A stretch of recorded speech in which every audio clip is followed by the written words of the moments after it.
Yes, reka nongere ngusuhuze kandi nkwifurize gukomeza kugubwa neza cyane aho uri hose mu bice bitandukanye by'isi. Nkwifurije gukomeza kugira amahirwe n'imigisha ndetse ibyo ukora byose bikomeze kugendekera neza gatanu kuri gatanu nk'uko ubyifuza. Birumvikana turi ku masaha y'igitondo, turi ku munsi wo kuwa gatatu, itariki ni ya 22 z'ukwezi kwa cumi, umwaka nawo ni 2025. Muri kano kanya rero nimunyemerere turebere hamwe iby'aya makuru mashya atunguranye ku rugamba rukomeje kugenda rubera hano ku butaka bw'iki gihugu cya Kongo, by'umwihariko ni hano mu bice bitandukanye bya Kivu y'Amajyaruguru, by'umwihariko hano muri teritwari ya Nyiragongo ndetse na hano muri teritwari ya Barungu, yewe na hano muri Kivu y'Amajyepfo. Ibintu byamaze kuba bizamba ku buryo bukomeye cyane mu mpande zose. Ingabo za M23 iki gitondo zihuye n'uruva gusenya ku buryo bukomeye cyane. Amakuru atugeraho turagenda tubagezaho ku buryo burambuye, tunabagezaho amakuru yerekeranye n'ahangaha muri teritwari ya Nyiragongo. Amakuru akomeje kugenda anagarukwa nuko iyi teritwari ya Nyiragongo iri muri kilometero zisaga 3 zonyine uvuye ku mujyi wa Goma.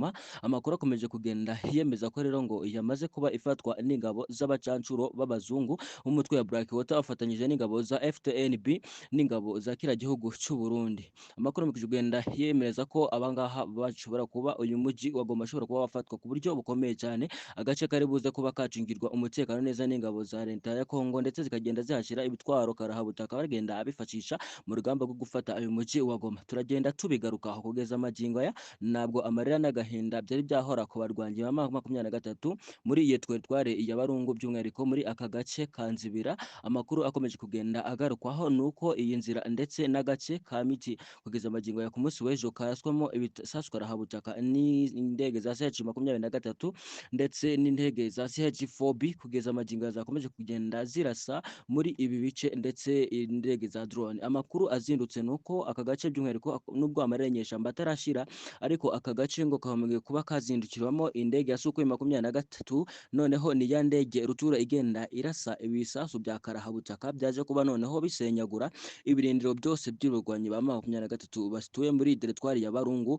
Turagenda tubigarukaho gatanu kuri gatanu. Si ibyo gusa kandi turagenda tunarebera hamwe bikomeje kugenda bivugwa ahangaha muri teritwari ya Warekare, naho abakomeje kugenda amakuru ntabwo yoroshye habe na gakeya bikomeje kugenda bitugeraho muri kano kanya. Amakuru akomeje kugenda yemeza ko ibice bigiye bitandukanye byari bisigayemo abarwanyi ba M23 muri aya masaha barimo kugenda bakizwa n'amaguru. Biravuga ko n'ubundi bari kugenda babona ko ingoma yahinduye imirisho, aho ingabo z'igihugu cy'u Burundi ndetse naho ingabo z'abacancuro b'abazungu bo muri Blackwater bamaze kuba bacika ikibuga mu buryo bukomeye cyane, ku buryo urugamba rukomeje kugenda noneho ruyoborwa n'izi ngabo.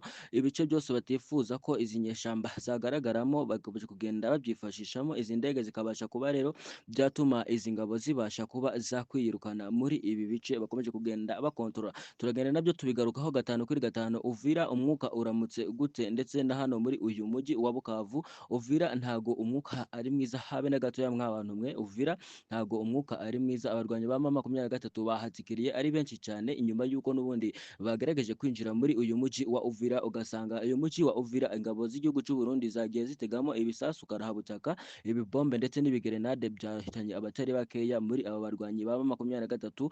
Amakuru akomeje kugenda atugeraho, hari abantu muri abarwanyi bakomeje kugenda bahaburira ubuzima muri ibi bice. Bitangazwa ko abagera kuri 26 bashikirije ingabo z'igihugu cy'u Burundi ari FDNB aribo babashije kuba batangaza ko ibi ngibi batabishoboye, kugeza yuko n'amagingo ya ibyabaye ku muntu witwa Colonel Nanga. Nawe murabizi ko ari umwe mu bayobozi bakomeye cyane b'ihuriro rya FC23. Kugeza amagingo ya nawe n'ubundi atari yakira ibyerekeranye n'ibikomere yaje kuba aterwa na ambush aherutse kuba yaba by'umwihariko yacakirirwamo hariya muri iyo teritwari yamaze kuba ifatwa n'abacancuro b'abazungu hano muri iki kibaya ca Nyiragongo, cyangwa se muri teritwari ya Nyiragongo. Ni byinshi bikomeje kugenda bigarukwaho muri aya masaha y'igitondo, ni byinshi bikomeje kugenda bitangazwa mu bitangazamakuru binyuranye, by'umwihariko bikomeje kugenda n'ubundi bijyana n'iyi imirwano ikomeje kugenda ibera hano muri iki gitaka gihugu cya Kongo. Reka byose mbikuvire imuzi n'umuzingo gatanu kuri gatanu, nkubwira akantu ku kandi ku byerekeranye n'urugamba rukomeje kugenda rubera kuri ubutaka bw'igihugu cya Kongo. Niba bamaze gukanda ku buto ya subscribe ngo haye ikaze muri aya makuru akomeje kugenda atugeraho muri kano kanya, natwe tugiye kuba tubagezaho mu buryo burambuye. Yes, reka twihuse cyane rero nta byo gutinda turebera hamwe byinshi bikomeje kugenda bigarukwaho kuri ubu butaka bw'iki gihugu cya Congo kandi munyemerere duhere kuri aya makuru akomeje kugenda aturuka kuri uyu mujyi wa Goma umaze kuba ugarurwa mu buryo bukomeye cyane teritware ya Nyiragongo. Amakuru azindutse ayivugwaho ni uko ngo yaba yamaze kuba ibatombeka ku ruhande rwa leta ya Kinshasa.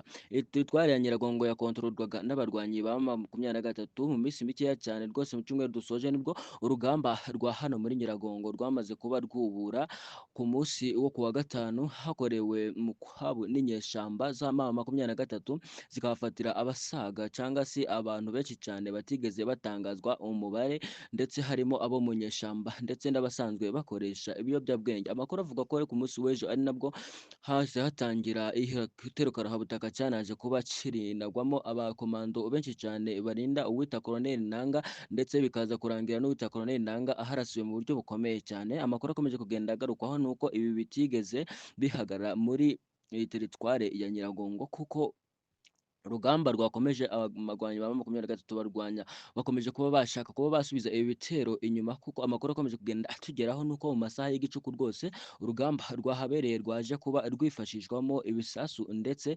n'ibikoresho karahabutaka byazanywe ngo n'abacancuro b'abazungu kuri uru rugamba. Byaje kuba bihahamura abarwanyi ba M23 ngo bakizwa n'amaguru kugeza magingo aya aka gace kakaba gahagazemo ingabo z'abacancuro b'abazungu. Ndagenda nanone mbikurikirana iyi nkuru nyikugezaho mu buryo burambuye ku buryo iyi operation yakozwe n'abacancuro b'abazungu bakaba bakigarura iyi teritware ya Nyiragongo. Si ibyo gusa rero kuko kugeza magingo aya amarira n'agahinda byari byinshi kuri iyi teritware ya Walungu by'umwihariko ni mu kano gace ka Meti ndetse na hano muri teritware cyangwa se muri kano gace ka Nzibira. Kugeza magingo aya murabizi ko agace kari kamaze igihe kigaruriwe n'inyeshyamba za M23 kongeye kuba n'ubundi kacamo izi nyeshyamba zikarimo zagendaga zigacukuramo amabuye y'agaciro ndetse y'amabuye y'agaciro by'umwihariko asanzwe ari mu bwoko bwa zahabu. Aya mabuye y'agaciro yakomeje kugenda afasha izi nyeshyamba kugenda ziyajyana ku isoko zigakuramo intwaro nyinshi cyane zigiye zitandukanye zo kwifashisha muri uru rugamba. Amakuru rero akomeje kugenda atugeraho muri kano kanya nuko aya mabuye y'agaciro izi nyeshyamba zamaze kuba ziyaheba ndetse zikarokonwa muri aka gace noneho ku bubi ndetse bakirukanwa muri aka gace mu buryo butari bwiza habe na gato, dore ko amakuru atugeraho ari uko aka gace guhera ku munsi w'ejo aribwo kagiye karaswamo ibitwaro karahabutaka byanaciyemo itangazo izi nyeshyamba zashyize ahagaragara ku munsi w'ejo byashyizwe hanze nibwo aka gace kabashije kuba karaswamo bikomeye cyane.